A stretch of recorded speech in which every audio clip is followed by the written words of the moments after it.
Howdy, all of you delicious people. I'm here today to review Peacemaker, episode 4 of season 1.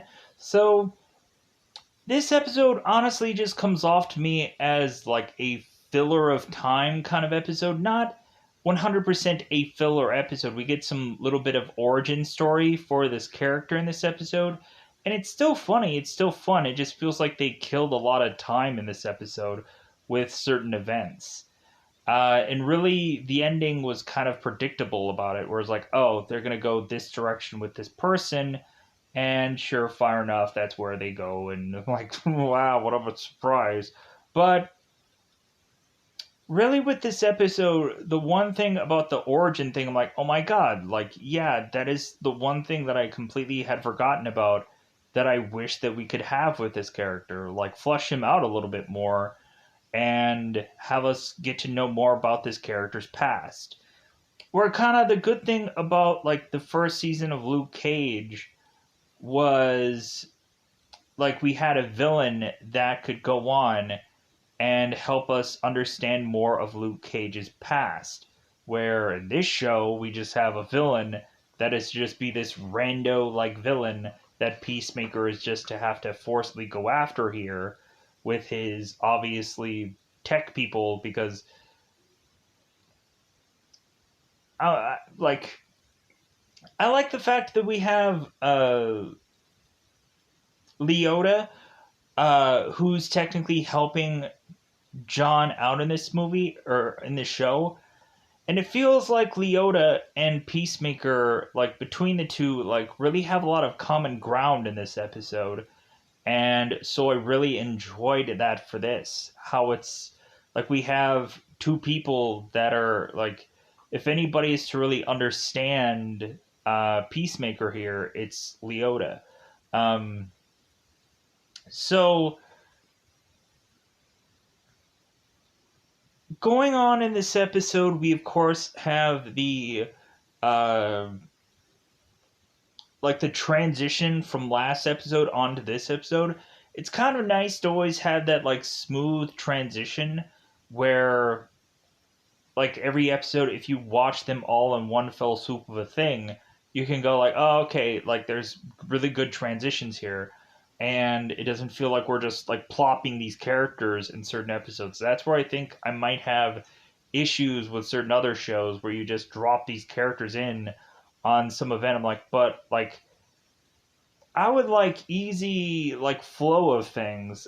Is my always complaint about a show where I would want it set up for a person that is to watch this all in one fell swoop and not feel like they're missing something. So, so I'm hoping if they do a second season, maybe they tie in much more of Peacemaker's origin, or kind of really get us to know this character more so than we did in this season, because there's only 4 episodes left. What are they going to do to really to give us any bit of this character's past? Nothing.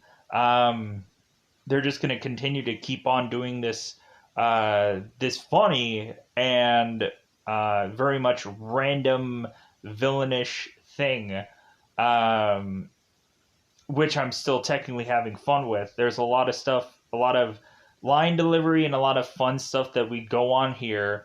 But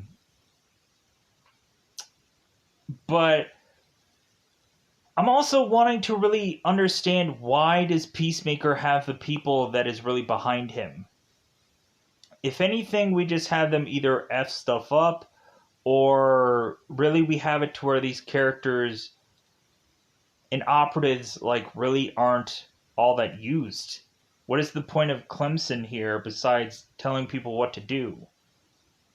He does nothing for the operatives. He does nothing for the ops. Really, if anything, Leota is kind of stepping up here, and so like in counterbalance, I'm like, what is Amelia doing? What is Hardcore doing here? Nothing. Okay, great. Because I guess she had so much time for her to just shine, but what did she even do in those other episodes? Uh, and we just have John, who's just kind of the tech guy, but like, and he used to be so proud about what he had done in the last episode that he's kind of going on and saying like, "Oh yeah, I did something." Yeah, like we care. Because eventually he's kind of turned as like the a-hole in the group, where a lot of people are just making fun of him, and that's all that he's really good for in this show, I guess. So, but then of course we have Vigilante, who, when it comes down to it, like, uh, he's the sidekick, but there's a lot of times where like he'll step up and he'll go on and even like in the other episode, he basically goes on and does the mission when Peacemaker can't. So, because I feel like John here, I feel like John here is kind of handing things off to people, and like, yeah, he's still going on and doing certain tasks or whatever, but it feels like he's going on and like just kind of handing things off to people for this show. But yeah, there's stuff where I'm like, why do we even need this in this show? Like, obviously, like the dancing that Cena was doing, like I'm like, why? Like, is he wanting to go on and Dancing with the Stars after this thing is over? Like, if he immediately goes on Dancing the Stars after this show is over, they're like, well, obviously, because that one episode was to say, like, man, he should go on Dancing with the Stars, because that's obviously a thing that everybody does when they aren't doing some show or some whatever, or wrestling. So John, this episode is going to get him onto Dancing with the Stars. I bet it is. If the intro doesn't do that already. So, with that said, let's just go into that double five time territory. Still won over by this show. I find it fun. Some people may loathe and hate it. I like the oddball shows. Because when you go on to a Batman show, you know that they can easily just like, dude, we're gonna get viewership for this. It's freaking Batman, so anybody's gonna cling on to that. Whereas like any other thing would just be like, well, I guess we should just try to be really inventive and be like Batwoman, where we have to really go and like try to get a certain kind of odd audience rather than trying to appeal to everybody. And that's kind of the DC way of things, in all honesty. But I'm not really impressed with Marvel shows either. So, like there's a lot of throwaway Marvel shows. But really, I can say that I could probably watch a DC show. DC shows are watchable shows. But I'm not like happy about them. Really, Doom Patrol, the first season, the second season, that was a little goofy. And then I started watching the third season. I was like, okay, like they're doing some weird stuff in that show. But this one, let's go into spoilers. Let's not waste too many time or waste too much time. So spoiler time. It's about that time. Spoils. Spoilers. So let's go into it. So I love the smooth transition of a show that is to realize that people are to stream it. I just watched Wayne, and I was watching like from episode 2 to episode 3, and we get this jump where it's like, here's where our characters are now. I'm like, no. Smooth transition me, mother. And then episode 4 was like the same thing where it's like, here's our characters now. Drop them in this world. I'm like, no. Smooth transition. You and you're dropping these characters into this thing like it's a weekly show. No. Smooth transition, baby. So we follow our characters right after the whole butterfly murdering torture scene story from a week ago. And I think also probably the reason why they're putting this episode out here is for people to still like get to know that this show is out there, and so they're just like, meh, like we'll just put whatever out on this one. So we have it where, of course, Vigilante is whining and moaning and groaning about his pinky, and like the pinky isn't completely cut off, but he's still whining and complaining about it. How like basically uh with a kind of with a bad toe, like he's not going to be able to walk on his foot ever again. And he goes on and he's like limping through this show, or he like continues to go on and on and on about it throughout this whole entire show, going back to it for any number of any parts of this story. So we go on here, and so we of course have our characters go on, and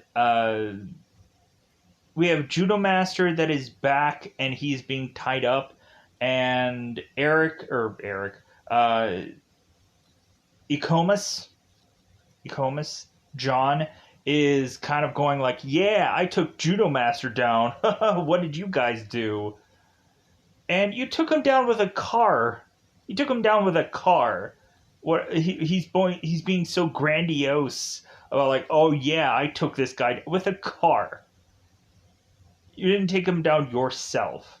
So whatever. Like we don't even. I guess we don't. We can technically say it's like, well, Peacemaker hasn't taken down Judo Master yet. We can go and say that. So we go on, and we of course have Clemson going on and pulling Peacemaker aside, and he's saying like, "Hey man, why couldn't you have pulled the trigger last night after we told you to kill all those butterfly people? Was it because they were kids? Was it because they were like, what's wrong? What's up?" So Peacemaker goes on and mentions that he didn't have the Dove of Peace on his gun, and so that was the reason why he couldn't pull the trigger. What a weird, goofy reason, but like I guess it is what it is. So like, does he have to look down on it and just be like, yeah, Dove of Peace, I can fire away? So we have Peacemaker here, who's kind of gun shy, I guess. So maybe we're gonna just have to have him transition into other weaponry. Maybe he's gonna go on and have a knife or a dagger or something like that. So maybe he can get the job done. I don't know. We're just having Cena here, just kind of passing off the buck to other characters. So we go on, and we have, of course, Clemson going and talking about Vigilante and how maybe they should just send back Peacemaker and bring him back to jail, and then just hire Vigilante for this gig because it seems like he'll go and get the job done. And so Peacemaker is going on and mentioning how he like ate a whole Wendy's, and he's like, what, he eats people? And it's like, no, the restaurant. Like, he ate a whole like bit of food at Wendy's. Because evidently he gets really hungry. That just might be like this guy who just really likes to eat a lot of food and so on and so forth. So, and they go on and they talk about Vigilante for a brief time, I guess, kind of flushing this character out. Again, another character that just kind of like they kind of also just dropped Vigilante. And so, like, we don't know anything about this character to where in this episode we get to, like, know little snippets more of this character. Because, again, like, why would we do any real origin story set up for the show? Because we have all the time in the world. Anyways, heaven forbid we have a movie that didn't take the time to set up most characters, and then we turn around and again have a show that doesn't set up most characters. eh, well, uh, but look at the Guardians of the Galaxy. They didn't really like.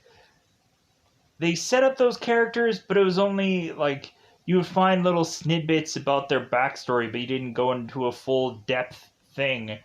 Um, that's the one mistake that I think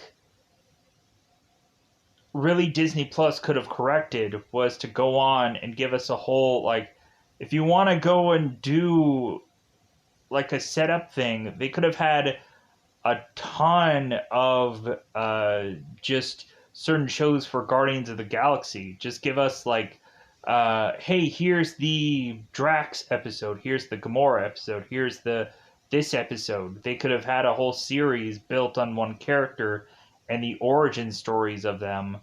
That could have made a crap ton of content for any number of those characters, but what a waste.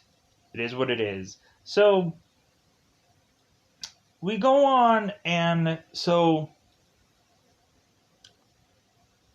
we have Peacemaker here, and so Peacemaker is to go with Vigilante to make his way back to his father's house, and we go on and have Vigilante still sour about Peacemaker not being more empathetic or just sympathetic to Vigilante's plight where he was getting tortured, and how Peacemaker wasn't going to give up a single thing. And so Vigilante's like, well, can you though? And so we have it to where Peacemaker apologizes to Vigilante about how he didn't go on and wasn't very on the side of Vigilante at that point. So we go on and we have Peacemaker and Vigilante, who arrives at his dad's house realizing that the flag is upside down. And so, like, I was thinking about that the first time I saw it. I'm like, why is the flag upside down? And so Peacemaker is to say that it's some kind of state thing or whatever. So, but we go on and have, of course, Vigilante that's saying that Peacemaker's father is probably really racist. So we go on and we have Peacemaker, who is having to forcibly, because he's knocking at the door and nobody's there. So Peacemaker makes it into this place and he's trying to run in there before, because his neighbor is kind of looming outside. He's like, I want to talk to this guy. So Peacemaker goes in is to re-put in the digits to get into this portal dimension to get all these helmets. Weirdly, this time around, we take the time to have there be a now super suit that is off to the side, which we didn't see before, weirdly. Or maybe we did see. I don't know. Maybe they didn't pan all the way through this show. Anyways, so we, of course, have the White Dragon suit, where all of a sudden we immediately have Vigilante, who's mentioning how the armor of this suit isn't right. And so we go on here and we have Peacemaker, who's collecting all these helmets. It's kind of interesting because all these helmets aren't the exact same identical shape, which I'm like, okay, it'll be nice to kind of change it up and kind of see wildly different helmets instead of the exact same identical one every single time. If anything, we kind of changed it up a little bit and we had the green kind of thing on the side there for the other episodes. So we go on and we all of a sudden have this disagreement between both Peacemaker and Vigilante about ducks being in a human costume.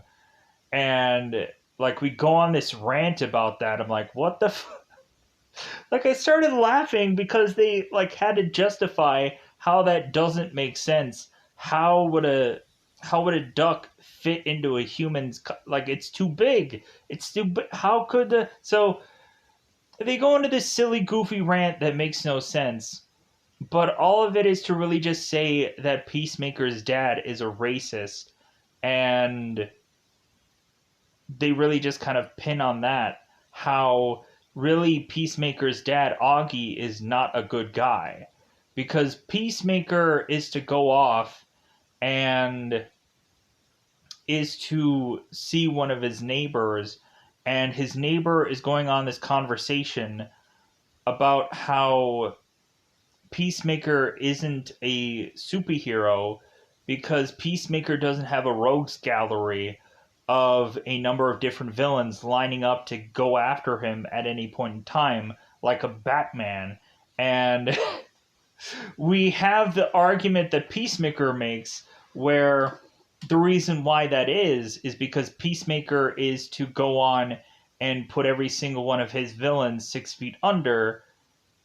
And so since Batman doesn't bother to do that because he's a lazy piece of that every single time he goes on and just arrests every single one of his villains to just turn around and have them all go and kill a number of people, and that I guess it never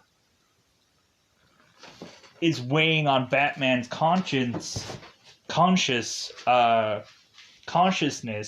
that every time he is to go and arrest some guy, and of course they easily escape out of Arkham or any number of places, and they go on and kill, again, we have it to where, like, Batman never goes on and has that weigh on him, like, because really this guy doesn't sleep well at night anyways, because he's always, like, he never really sleeps.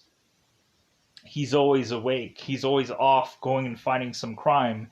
He probably sleeps maybe probably as much as like Einstein did.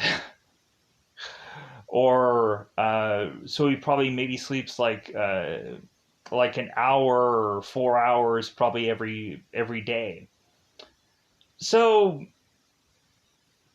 like I probably slept for like 3 to 5 hours for years on end, and so that really sucked. But I just couldn't. I couldn't sleep, and then like I would just go on and like, okay, let's go to work, and yeah, and then I would just continue to just sleep 3 hours, to the point where I almost wasn't getting at all any sleep.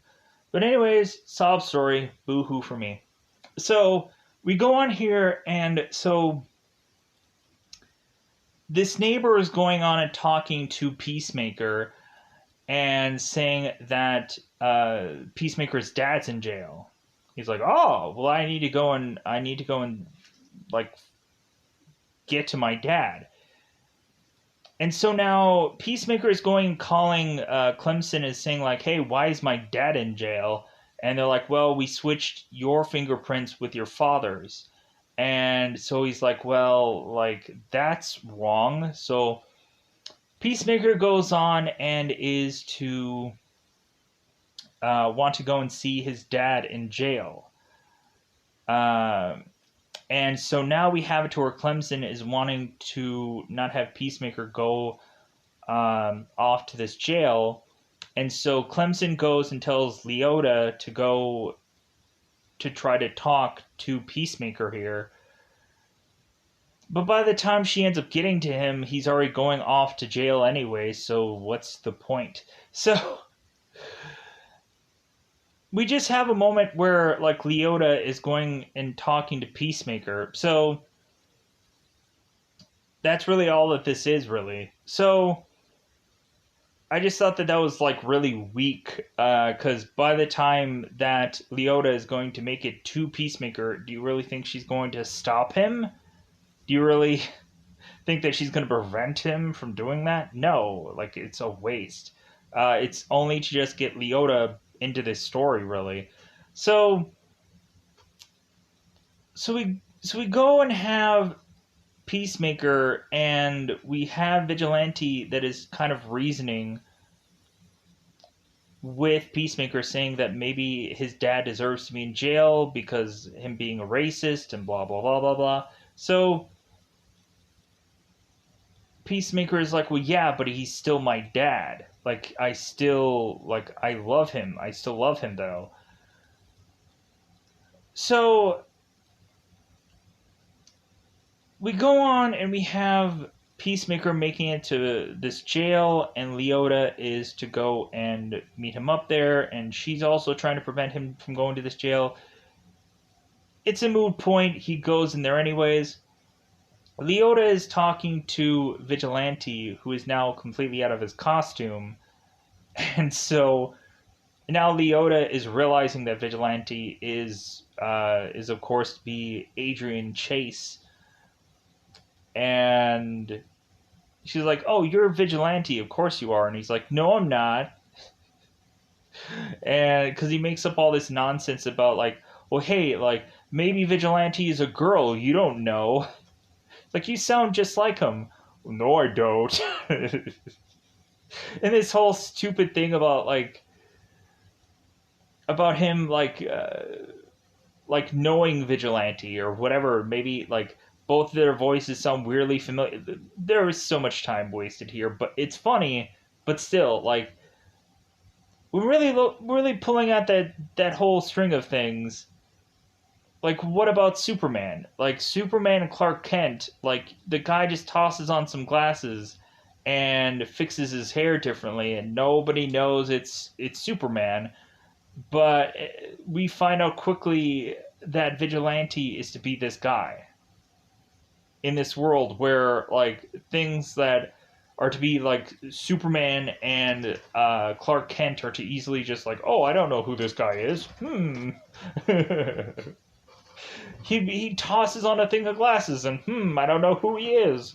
It's strange. Anyways, pushing on. So we go on here and we of course have Peacemaker making it to jail, talking to his dad. So we of course have Augie who's telling Peacemaker right away that he's going on, and since Peacemaker is to talk about the whole fingerprint thing, then Augie's like, well, hey, I'm going to go and talk to these guys immediately and figure out how they can switch the fingerprints so I can get out of here. So we also have Augie who's telling Peacemaker that Peacemaker meant nothing to him. So why did you go on and make so much gadgets for this guy if he meant nothing to you? He was just flesh and bone and whatever, and like that's what he said. Like that that Augie was to say that when his first son came out, he loved him, but when Peacemaker came out or when Michael came out, because Leota is to say that Peacemaker's name is actually Michael here, Augie is to say when Peacemaker came out or Michael came out, like he didn't care for him. So I guess he had to earn his place. So we had a flashback at some point where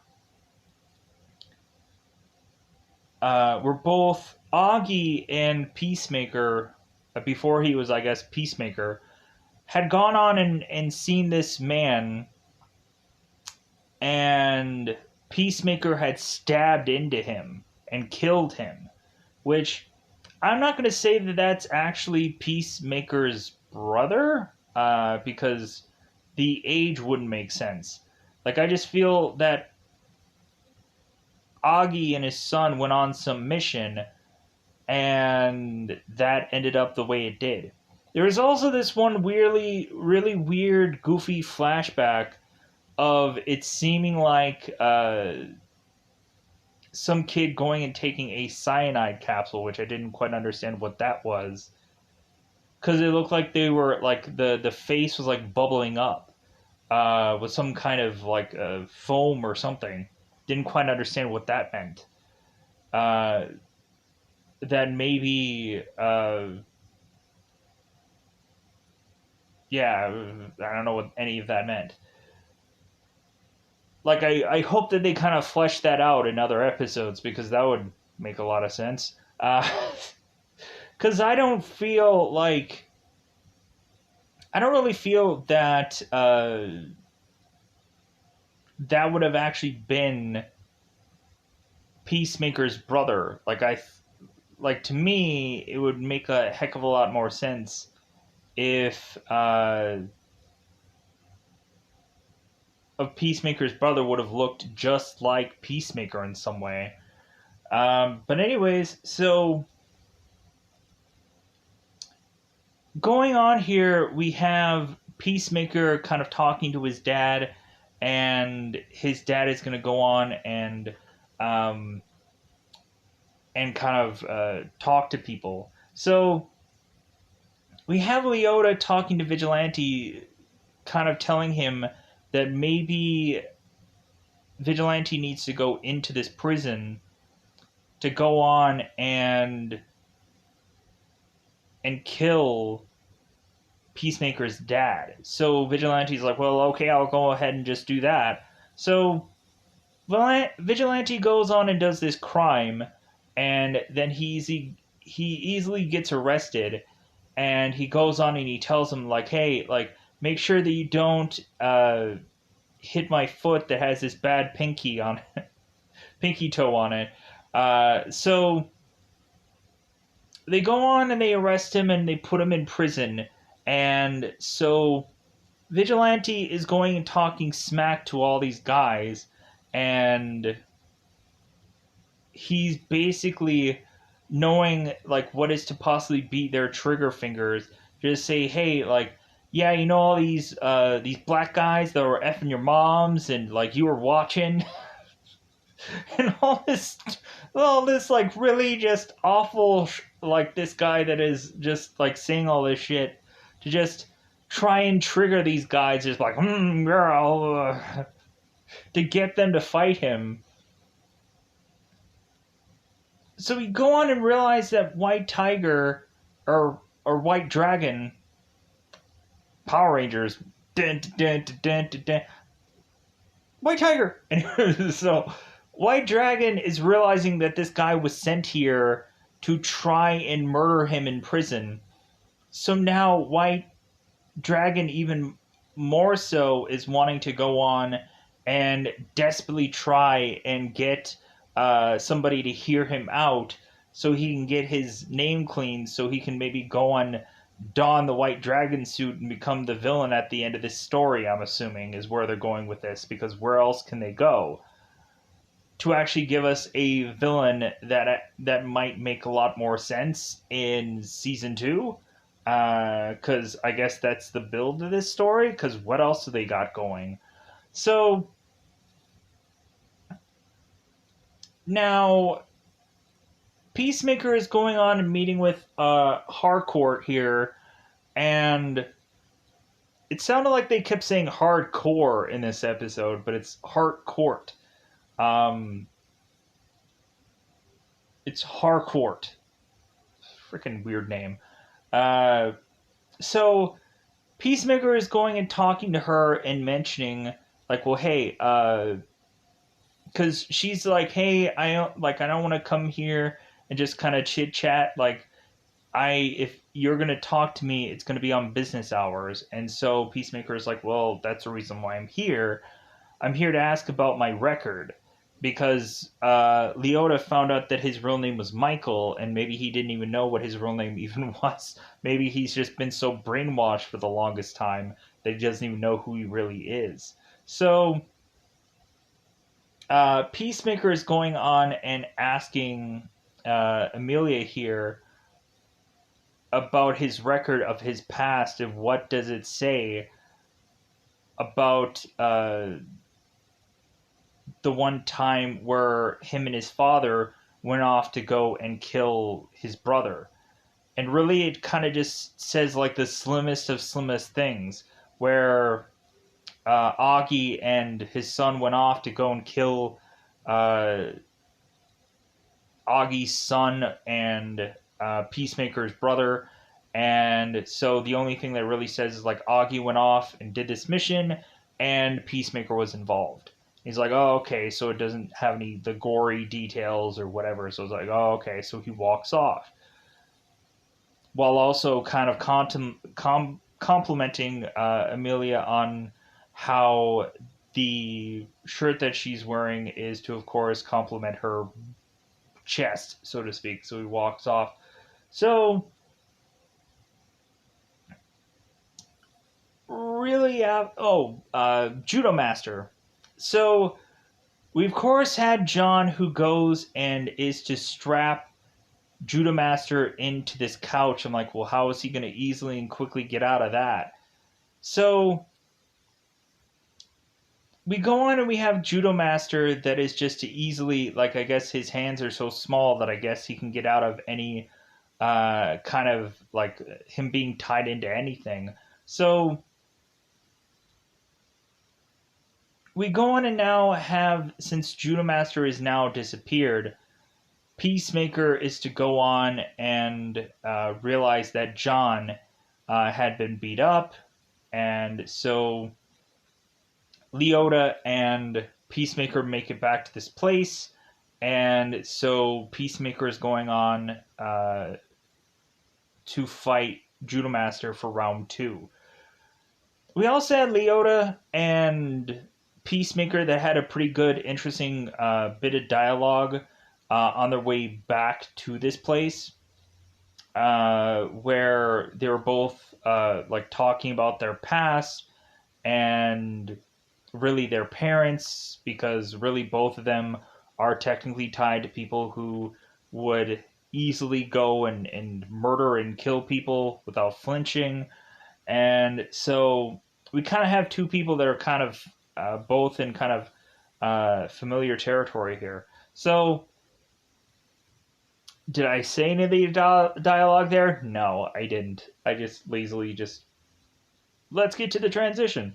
So Peacemaker is going on, and I can't help but still think that there is some moves here that still feel like wrestling moves. We have this like kind of power bomb like thing where we have like Peacemaker kind of lifting Judo Master up and kind of slamming him onto this car. I'm like, yeah, that feels like a power bomb move. And so like there's little bits of like wrestling here because I feel like we can't really do anything else. Uh, so all of a sudden Peacemaker is kind of walking on, and like Judo Master just kind of drops on him through this truck. And I was like, well, yeah, like of course he's just going to come out of nowhere because that'd be the funny thing to do.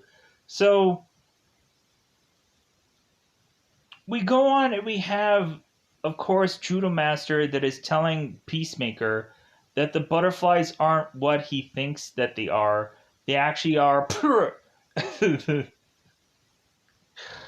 And so Leota goes and shoots Judo Master before he's to get his last bit of dialogue out, and Peacemaker's like, "Wait a minute, what was he gonna say?" And plus, also, like, this was my fight. Like, this is my, like, I wanted to square things up, but no, like, you just took it from me. Like, didn't you know, like, I was gonna take this guy down? And Leota's like, well, hey, man, I was just, you know. So it's just like John is like, or Peacemaker is like, ma, like, come on. So we all of a sudden have Leota is like, man, like, I'm killing so many people lately.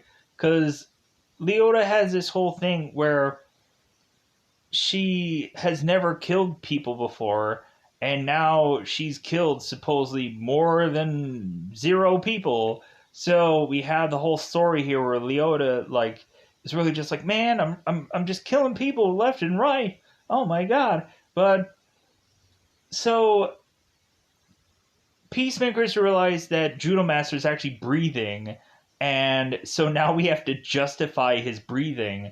And so Peacemaker says that's like, oh no, like you shot him in the heart, but we have it to where there's some like karate guys that all of a sudden their body will just like force itself to continue living anyways, going and exchanging a kidney for a heart, so that way his body just can just keep on breathing.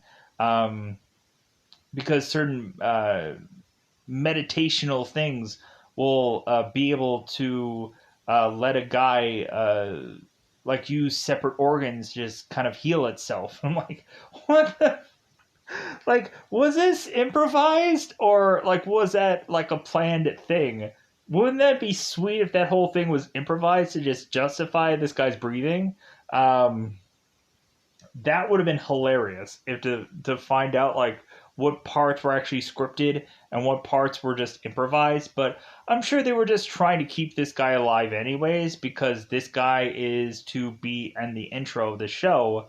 So I'm assuming he's going to be throughout the whole season. You can't just have this guy on for like what 2 episodes and then quickly kill him off. Plus, I'm assuming he's going to be in some part of the story here further on, helping out Peacemaker at some point. So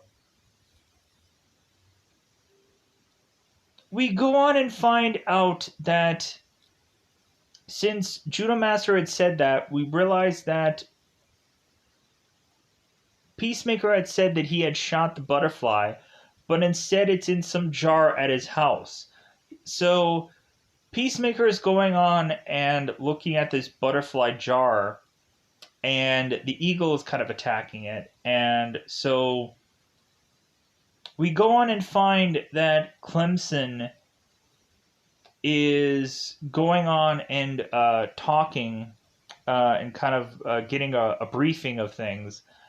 And so all of a sudden we find out that Clemson is actually a butterfly guy, which I'm like, yeah, I kind of figured that anyways. Like, immediately once we had this guy who is to be this kind of guy, like I was like, you know what, he's probably gonna be the villain. Like, I think we're gonna find out that this is gonna be like a scroll situation, like a secret invasion kind of thing, where we won't know who the bad guys are until like it comes further and further into this show. Where we can assess or assume there's going to be some characters that are probably going to get killed off here.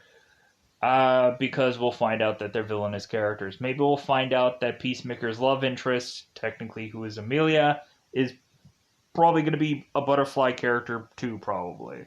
Or maybe we're going to find out that somebody else is to be a butterfly character that we weren't thinking was going to be the butterfly character. But I don't know, it kind of seems like reasonable to just kill certain characters off that aren't heavily useful for this show. That's sad to say. But I feel like there's certain characters that just like, why are they there? But anyways, with that said, I think I'm going to get out of here. Let me know in the comments below how you feel about Peacemaker. Maybe you like this episode also. Maybe you're hoping that there's going to be a much more interesting villain. Maybe you're hoping that there's going to be some interesting developments as far as Peacemaker team-ups or something like that. Who knows? I don't. We'll like. I'm hoping that this first season is to go off and immediately have them just like, well, obviously we're going to do a season 2. And I hope that the season 2 has a seemingly a bigger budget, seemingly has like a bigger, more interesting way about going with this show than what they are providing in here. Because this show kind of, even though they have guys like James Gunn working on it, and they have like John Cena, of course, I'm much more optimistic about another season of this. How it will probably be a way better off show. I'm hoping somewhere down the road. So with that said, I'm gonna get out of here. Goodbye, everybody. Bye, everybody. Hopefully, I covered everything. If there's something that I forgot about, let me know in the comments below. There might be some dialogue that might have been your favorite. There is an extensional end credit scene for this one, where they go on and talk more about that whole duck thing, where we have John just clearly saying that he's offended by Vigilante even coming up with the assumption of a duck inside of a human. And so they go a little bit long for that one. I don't know if every single other episode had that, because I couldn't have been bothered, because it's just an extended thing of a scene of a whatever, where I'm sure we probably have a number of these scenes where people are to like, hey, we'll give you the one setup of it. We'll kind of go and like kind of just have you improvise. Like, let's see what we come out of this. And we can kind of cut wherever we want. Kind of give some people some kind of leeway to just have fun here. And maybe that's just what James does, is really just goes through and is to kind of like, well, like first time around, let's go on and do it verbatim via the lines and whatever. But then other times we'll just have the characters have fun with certain things. And so with that said, I'm going to get out of here. Bye, everybody. Bye, everybody.